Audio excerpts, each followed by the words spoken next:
Hey everyone, welcome back to the Pumperbrick Bronze OST channel. Today I'll be covering the topic of how this one tweet made me come back and upload a video. So let's talk about that. Bruh. A lot of people have been criticizing this whole ordeal of Pet Simulator X, including a lot of big YouTubers.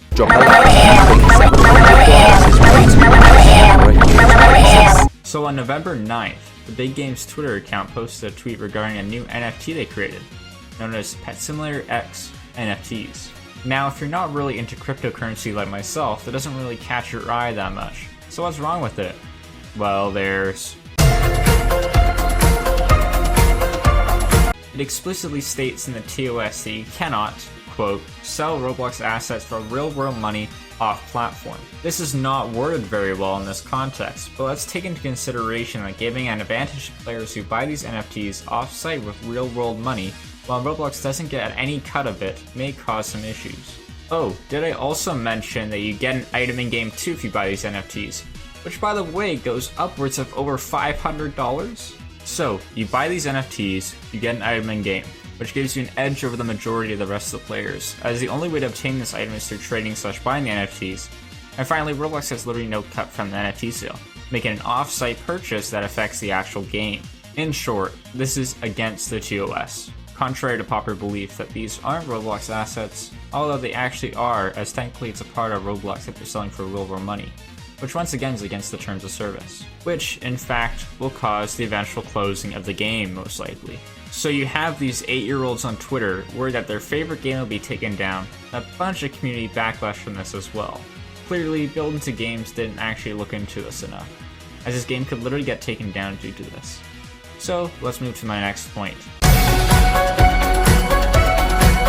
NFTs have value, and eventually and over time, the value goes down. That's what's going to happen with these NFTs, although much sooner in this case. People are jumping on the fact that it could be an investment opportunity, even though this is clearly just a fad, and the only reason to even be doing this is purely for the intention of profiting. Clearly there wasn't any reasoning put into this, as it seems to be just a quick scheme to pull some money out of this already massive game.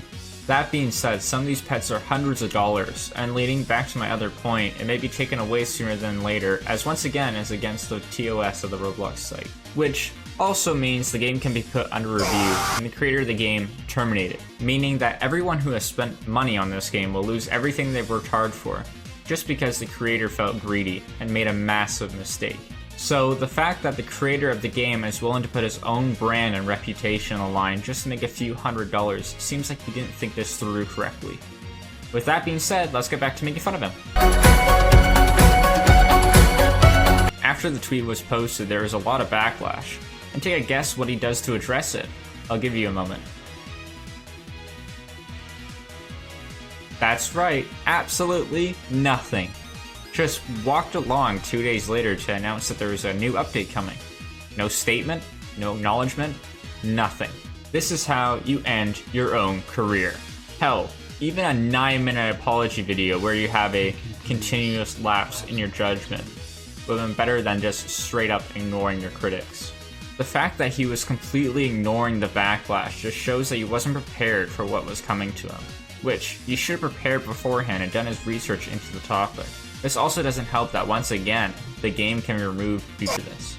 You can clearly see that the replies completely outweigh the number of likes that the post got, and that's a pretty good indicator that there's something controversial with that post. Don't get me wrong, Twitter completely sucks. Wait, no, I'm sorry. But the community does have a fair point this time. This sort of thing is how you're exposing the Roblox community, let alone children, to NFTs where they can't even buy them. It's just wrong. Don't get me wrong, it's a good thing that little Timmy, who is 7 years old and loves Pet Simulator X, can't use his mom's credit card to buy this $500 pet he found on Twitter. So why even promote it to this sort of audience? Why even bother if your massive fan base, majority of which are kids, can't even buy these? Some of these questions we may never know the answer to, but now it's up to Roblox to see what needs to be done next.